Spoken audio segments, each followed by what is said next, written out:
तो चलिए दोस्तों वीडियो की शुरुआत करते हैं। सबसे पहली कंपनी की बात करते हैं। पहली कंपनी का नाम है दोस्तों टाटा टेक्नोलॉजीज लिमिटेड। बट इसको डिस्कस करने से पहले अगर आपने अभी तक चैनल को सब्सक्राइब नहीं किया है तो चैनल को सब्सक्राइब करके बेल आइकन को प्रेस कर लो ताकि आने वाली जितनी भी वीडियोज़ हैं उसका नोटिफिकेशन आपको सबसे पहले मिल सके। और एक डिस्क्लेमर भी है, जो भी न्यूज़ एंड अपडेट्स हम लोग कवर करेंगे वो सारी एजुकेशन पर्पज़ के लिए है, सीखने के लिए है। तो इसको किसी भी तरह का इन्वेस्टमेंट एडवाइस मत समझना, आप खुद से भी रिसर्च और एनालिसिस कर सकते हैं। तो चलिए दोस्तों वीडियो की शुरुआत करते हैं। सबसे पहले बात करते हैं टाटा टेक्नोलॉजीज से रिलेटेड कुछ इंपॉर्टेंट न्यूज़ एंड अपडेट्स के बारे में। आज के दिन की बात करें तो टाटा टेक्नोलॉजी की परफॉर्मेंस हमें काफ़ी ज़्यादा ख़राब देखने को मिली। 4 से 5% की क्रैश आज के दिन इस कंपनी के शेयर में हमें देखने को मिल गया। अब इस क्रैश के पीछे का सबसे बड़ा कारण क्या है? तो सबसे बड़ा कारण कोई स्पेसिफिक रीज़न नहीं है, बट फिर भी एक पॉइंट को हाईलाइट किया गया है जो कि इस गिरावट को जस्टिफाइड करता है। अब वो पॉइंट एग्जैक्ट है क्या भाई? तो देखो यहाँ पर मेंशन किया गया है कि Tata technologies share price is falling due to shrinking profit margin. और उसका रीज़न दिया गया है जो ऑटोमोटिव सेक्टर हैं वही इनके मेन क्लाइंट हैं और उनकी जो स्पेंडिंग है उसमें एक मैसिव स्लोडाउन हमें देखने को मिल रही है, क्योंकि ऑटो सेक्टर में पहले जैसी ग्रोथ हमें देख नहीं रहा है। अब इस कंपनी के ज्योग्राफिकल स्प्लिट देखोगे तो 2025 के फाइनेंशियल ईयर में टोटल जो रेवेन्यू इसने रिपोर्ट किया था उसका 40% इंडिया से आया था और 25 में यूके से 29% आया था, नॉर्थ अमेरिका से 21% और बाकी के रेस्ट ऑफ द वर्ल्ड 10% हमें दिख रहे थे। अब इंडिया में जो सबसे ज़्यादा ये डिपेंडेंट है वो इस कंपनी पे है, नाम है दोस्तों टाटा मोटर्स लिमिटेड। और टाटा मोटर्स की इंडिया के बिज़नेस की बात करें या फिर उनकी सबसे इम्पॉर्टेंट सब्सिडरी JLR की बात करें, दोनों से आने वाला रेवेन्यू कुछ खास नहीं दिख रहा है और उनकी स्पेंडिंग भी काफ़ी कम हो चुकी है पहले के कंपैरिजन में अगर हम देखें तो ये सारी चीज़ें टाटा टेक्नोलॉजीज़ के अर्निंग्स में एक अच्छा इम्पैक्ट डाल रही हैं, ऐसा मार्केट का एस्टिमेट है। अगर पिछले 3 साल के नंबर्स देखोगे टाटा टेक्नोलॉजीज़ के तो रेवेन्यू फिर भी 8% से ग्रो किया है, बट प्रॉफिट मार्जिन के श्रिंक होने की वजह से नेट प्रॉफिट की ग्रोथ नेगेटिव में रही है। और पिछले 1 साल का भी डेटा अगर आप देखोगे तो प्रॉफिट ग्रोथ 7% है, but net profit growth revenue growth 7% है, बट नेट प्रॉफिट का नंबर नेगेटिव है 9% से। और इस वजह से जब से इस कंपनी का लिस्टिंग हुआ है तब से लगातार इस कंपनी की परफॉर्मेंस हमें ख़राब ही देखने को मिली है। तो आई होप आपको गिरावट के रीज़न समझ आ गए होंगे। अब इस गिरावट के बाद टाटा टेक्नोलॉजीज़ में एग्जैक्ट हमें क्या करना चाहिए? तो देखो, कोई भी कंपनी में पैसा कब बनता है, चाहे आप टाटा टेक्नोलॉजी को देखो या कोई छोटी कंपनी को या फिर कोई बड़ी कंपनी को, जब वो कंपनी ग्रो करती है।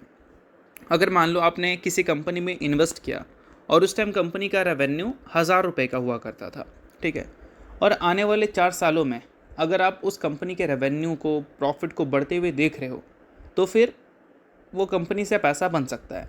बट आने वाले 4 से 5 सालों में अगर कंपनी 1000 करोड़ का रेवेन्यू शो कर रही थी, वो घटकर 600 करोड़ या 700 करोड़ या फिर 800 करोड़ हो जाए, तो फिर क्या लगता है पैसा बनेगा? नहीं बनेगा, क्योंकि कंपनी ही ग्रो नहीं की है। और वही चीज़ टाटा टेक्नोलॉजीज और उन सारी कंपनीज़ के साथ हो रहा है जो बुल मार्केट में लिस्ट हुई थी, लाइक हैप्पीएस्टमाइंड टेक्नोलॉजीज़ की अगर हम बात करें तो, और इरेडा जैसी कंपनीज़ की भी बात करें तो खैर इरेडा के तो अर्निंग्स ग्रो हो रहे हैं, बट एक्सपेक्टेशंस के हिसाब से उसके भी अर्निंग्स उतनी तेज़ी से ग्रो नहीं हो रहे हैं। तो बहुत सारे फैक्टर्स हैं जो कि टाटा टेक्नोलॉजीज़ के हिसाब से अगर हम देखें तो हमें डिसअपॉइंटिंग दिखता है। रेवेन्यू ग्रोथ तो दिखता है, बट प्रॉफिट ग्रोथ पे जब हम नज़र डालते हैं तो वो हमें ग्रो होती भी दिखती नहीं है, जो कि आप साफ साफ देख सकते हैं पिछले 2 साल के नेट प्रॉफिट को। तो यही सारी चीज़ें हैं जो कि टाटा टेक्नोलॉजीज़ को गिरावट दिखा रही हैं। दोस्तों फिलहाल रिजल्ट का पीरियड चल रहा है और रिजल्ट के पीरियड में हर कोई को अपनी कंपनी के रिजल्ट जानने हैं। तो इसके लिए क्या कर सकते हैं, आप सेबी रजिस्टर्ड रिसर्च एनालिस्ट के टेलीग्राम चैनल को ज्वाइन कर सकते हैं, जहां पर सबसे पहले आपको रिजल्ट्स की अपडेट मिलेंगी। साथ में उस कंपनी के टेक्निकल्स को प्रॉपर एनालिसिस कर यहाँ पर अपडेट किया जाएगा। इसको भी चाहो तो आप चेकआउट कर सकते हो, ये आपके लिए बहुत ज़्यादा यूज़फुल रहेगा, क्योंकि इससे आपको क्लैरिटी मिलेगी कि आपकी कंपनी की परफॉर्मेंस अभी के टाइम पे कैसी है और आगे कैसी हो सकती है। और ये सारी चीज़ें कौन देगा? SEBI registered research analyst. तो इसके लिए आप टेलीग्राम चैनल को ज्वाइन कर सकते हैं, ज्वाइन बिल्कुल फ्री में कर सकते हो। मल्टीपल कंपनी के चार्ट्स आपको दिख जाएंगे जिसको आप चेकआउट भी कर सकते हो। तो लिंक डिस्क्रिप्शन में है, लिंक के थ्रू जाकर चैनल को ज्वाइन कर लो। तो चलिए दोस्तों बात करते हैं अगली कंपनी के बारे में। अगली कंपनी का नाम है BSE लिमिटेड। आज के दिन BSE की परफॉर्मेंस फिर से हमें अच्छी देखने को मिली है और ये अच्छी परफॉर्मेंस का सबसे बड़ा कारण ये है, आज के दिन बाजार की परफॉर्मेंस ओवरऑल अगर देखोगे तो अच्छा हमें देखने को मिला है। सेंसेक्स में 500 पॉइंट से ज़्यादा की तेज़ी देखने को मिली थी। निफ्टी भी अच्छा परफॉर्मेंस हमें करता हुआ दिखा था। अब लगातार निफ्टी और सेंसेक्स दोनों वन साइडेड पिटता हुआ दिख रहा था और आज के दिन मार्केट में एक अच्छी रिकवरी देखने को मिली है। और ये इन सारी चीज़ों के पीछे का मेन कारण क्या है? ग्लोबल क्यूज़ जो कि पहले के मुकाबले थोड़ी पॉजिटिव हो चुकी है इस वजह से। अब पॉजिटिव एग्जैक्ट क्या हुई है भाई? तो देखो यहाँ पर मेंशन किया गया है ईरान और यूएस के बीच का जो रिसेंट अटैक्स हमें दिखा था, उसके बाद एक फिर से सीज़ फायर हमें देखने को मिल चुका है ईरान और इजराइल के बीच में रिसेंट अटैक के बाद। और इस वजह से ग्लोबली ये एक पॉजिटिव खबर बन गई और इस वजह से बाज़ार की परफॉर्मेंस आज के दिन थोड़ी बेहतर हमें देखने को मिल रही। बाकी इन सारी चीज़ों के बाद बीएससी को अगर 52 वीक हाई से देखोगे तो 10.7% अभी भी ये कंपनी नीचे है। बट जिस हिसाब से बाज़ार वॉलेटाइल है, ऐसे टाइम पे मैक्सिमम कंपनीज़ में गिरावट अच्छी खासी हुई है, खासकर आईटी सेक्टर में। बट यहाँ पर बीएससी जैसी कंपनी अगर 10% नीचे है तो बहुत ज़्यादा नीचे नहीं है, क्योंकि ऐसे टाइम पे मैक्सिमम कंपनीज़ में प्रॉफिट बुकिंग हो रहा है। तो हर दूसरी कंपनी में ऐसा गिरावट आपको दिख जाएगा। अगर कोई कंपनी गिर रही है और उसके पीछे का कोई रीज़न है तो वो अलग बात हो गया, बट अगर कोई कंपनी में गिरावट हो रहा है उसके पीछे का कोई रीज़न नहीं है तो फिर वो एक अलग बात है। और बीएससी की बात करें तो इसके पीछे का कोई स्पेसिफिक रीज़न नहीं है, बट हाँ कंपनी के टर्नओवर्स में थोड़े चेंजेस ज़रूर देखने को मिले हैं, बट उसको भी आर्टिकल के ज़रिए पब्लिश नहीं किया गया है। अगर 2027 के टर्नओवर देखोगे एवरेज डेली टर्नओवर तो 243 लाख करोड़ का दिखेगा, जो कि 26 के मुकाबले काफ़ी बेहतर हमें देखने को मिल रही है।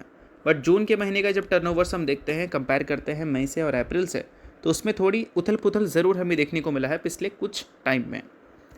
लास्ट ट्रेडिंग सेशन जून का जो टर्नओवर था वो बेहतर था अप्रैल से भी और मई से भी, बट आज के दिन देखोगे तो वापस से जून का टर्नओवर अप्रैल और मई से नीचे जा चुका है। तो ये जो अप्स एंड डाउन है यही बीच बीच में बीएससी के शेयर में प्रॉफिट बुकिंग ला रहा है। बाकी अगर आपने अभी तक सेबी रजिस्टर्ड टेलीग्राम चैनल को ज्वाइन नहीं किया है तो उसको जाकर आप ज़रूर ज्वाइन कर लो। उसका लिंक आपको डिस्क्रिप्शन में दिख जाएगा, लिंक के थ्रू जाकर चैनल को बिल्कुल फ्री में ज्वाइन कर सकते हैं। अब दोस्तों बीएससी के बारे में वापस से बात करते हैं। देखो जितनी भी ज़्यादा अप्स एंड डाउन बीएससी में दिखे, बट बीएससी के जब हम पेग रेशियो को देखते हैं तो पेग रेशियो हमें ये दिखाता है कि फ्यूचर के ग्रोथ के हिसाब से present price to earning multiples इस कंपनी का मार्केट को उतना भी महंगा नहीं लग रहा है। Current price to earning multiples क्या है भाई? तो current price to earning multiples हमें लगभग 65 का दिखता है, 70 से नीचे 60 से ऊपर 65 के रेंज पे है। और इसको ईपीएस के हिसाब से कंपेयर करें तो अच्छा गैप आपको दिख रहा है। तो वैल्यूएशन वाइज कंपनी उतनी भी महंगी नहीं है और फ्यूचर के ग्रोथ के हिसाब से कंपनी का जो करंट वैल्यूएशन है वो मार्केट के हिसाब से सस्ता है। इस वजह से पेग रेशियो हमें 1 से कम दिख रहा है। 1 से अगर ज़्यादा दिखता तो महंगा माना जाता है, बट 1 से कम है तो सस्ता है। बाकी इन सारी चीज़ों के बाद अगर हम बात करें अगली कंपनी के बारे में, तो अगली कंपनी का नाम है दोस्तों टीडी पावर सिस्टम। हाल ही दोस्तों टीडी पावर ने अपने Q4 के अर्निंग्स में जो प्रॉफिट शो किया था उसमें 36% की ग्रोथ हमें देखने को मिली थी। और इसके साथ कंपनी ने स्प्लिट की भी अनाउंसमेंट की है, जो कि 1:2 के रेशियो में हमें देखने को मिला है। यानी कि हर एक शेयर के बदले कंपनी ने 2 इक्विटी शेयर देने का फैसला किया है। सो अगर आप इस कंपनी के शेयर होल्डर हैं तो इस न्यूज़ को आप नोट कर सकते हैं। शेयर होल्डर नहीं आप इग्नोर कर सकते हैं। न्यूज़ तो इस वजह से मैंने बता दिया, बाकी ये किसी भी तरह का रिकमेंडेशन नहीं है। तो होप करता हूँ ये वीडियो आपको अच्छा लगेगा। वीडियो लाइक कीजिए, सब्सक्राइब कीजिए। वीडियो के लिए बहुत बहुत शुक्रिया।